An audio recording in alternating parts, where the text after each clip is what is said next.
आकाशवाणी रांची से प्रस्तुत है प्रादेशिक समाचार। नमस्कार, प्रादेशिक समाचारों के साथ मैं कामिनी। राष्ट्रीय जनतांत्रिक गठबंधन एनडीए के उपराष्ट्रपति पद के उम्मीदवार सीपी राधाकृष्णन ने संसद भवन में अपना नामांकन दाखिल किया।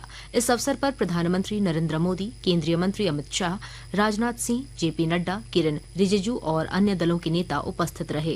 विपक्षी इंडिया गठबंधन ने उपराष्ट्रपति पद के लिए सर्वोच्च न्यायालय के पूर्व न्यायाधीश बी सुदर्शन रेड्डी को उतारा है। वे कल अपना नामांकन दाखिल करेंगे।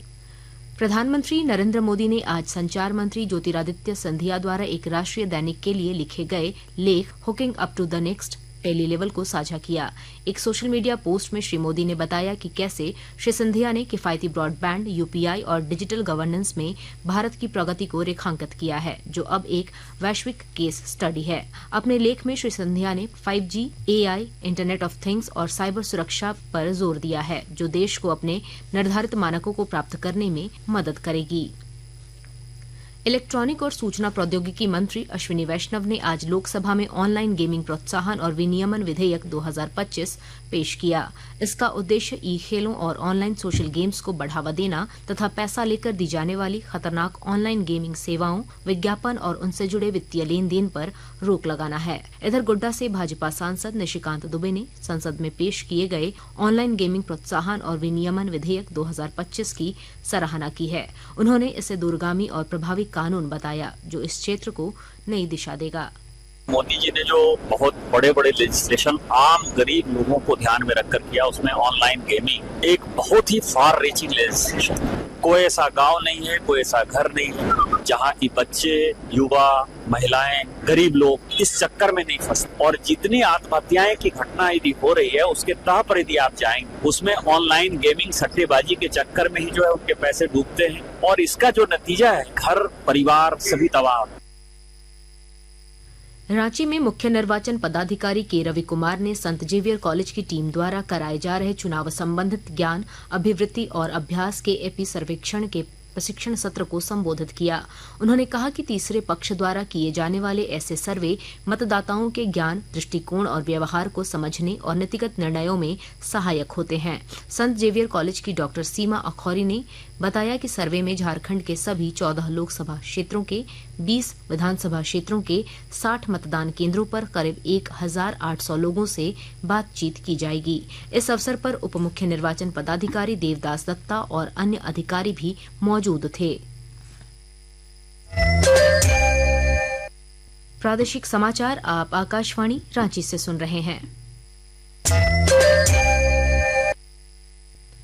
मुख्यमंत्री हेमंत सोरेन के जमशेदपुर आगमन पर सोनारी एयरपोर्ट में उन्हें गार्ड ऑफ ऑनर दिया गया। इस दौरान जिला प्रशासन के पदाधिकारियों ने उनका स्वागत किया। रांची जिला प्रशासन ने चौकीदार परीक्षा विज्ञापन संख्या 1/2024 का अंतिम परिणाम मेधा सूची के आधार पर प्रकाशित कर दिया है। जिला जनसंपर्क कार्यालय के अनुसार 251 अभ्यर्थियों का चयन हुआ है, जिसमें सामान्य वर्ग से 155, अनुसूचित जनजाति से 94 और आर्थिक रूप से कमजोर वर्ग से 2 अभ्यर्थी शामिल हैं। अंतिम परिणाम रांची जिले की आधिकारिक वेबसाइट ranchi.nic.in पर देखी जा सकती है। पश्चिमी सिंहभूम जिले में पर्यावरण संतुलन बनाए रखने के लिए कई प्रयास शुरू किए गए हैं। विस्तृत ब्यौरा दे रहे हैं हमारे संवाददाता।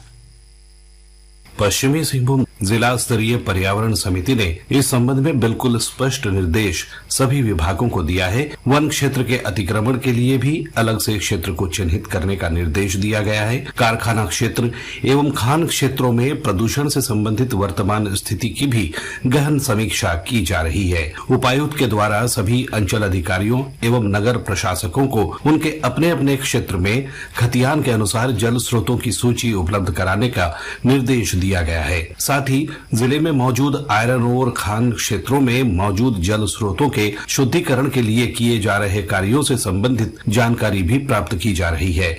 दिलीप बनर्जी, आकाशवाणी समाचार, चाईबासा। मौसम विभाग ने अगले 3 घंटों के अंदर चतरा, देवघर, दुमका और गिरिडीह जिलों में आंधी, मेघ गर्जन और हल्की से मध्यम बारिश की संभावना जताई है। साथ ही 30 से 40 किलोमीटर प्रति घंटा तक तेज हवाएं चलने की संभावना भी जताई गई है। 134वें डुरंड कप फुटबॉल टूर्नामेंट के दूसरे सेमीफाइनल में आज कोलकाता में ईस्ट बंगाल का सामना डायमंड हार्बर एफसी से होगा। पहले सेमीफाइनल मुकाबले में नॉर्थ ईस्ट यूनाइटेड एफसी ने सलोंग लाजोंग एफसी को हराकर फाइनल में प्रवेश कर लिया है। इसके साथ ही आकाशवाणी रांची से प्रादेशिक समाचार का ये बुलेटिन समाप्त हुआ। अगला प्रादेशिक मुख्य समाचार शाम 4 बजे प्रसारित किया जाएगा। नमस्कार।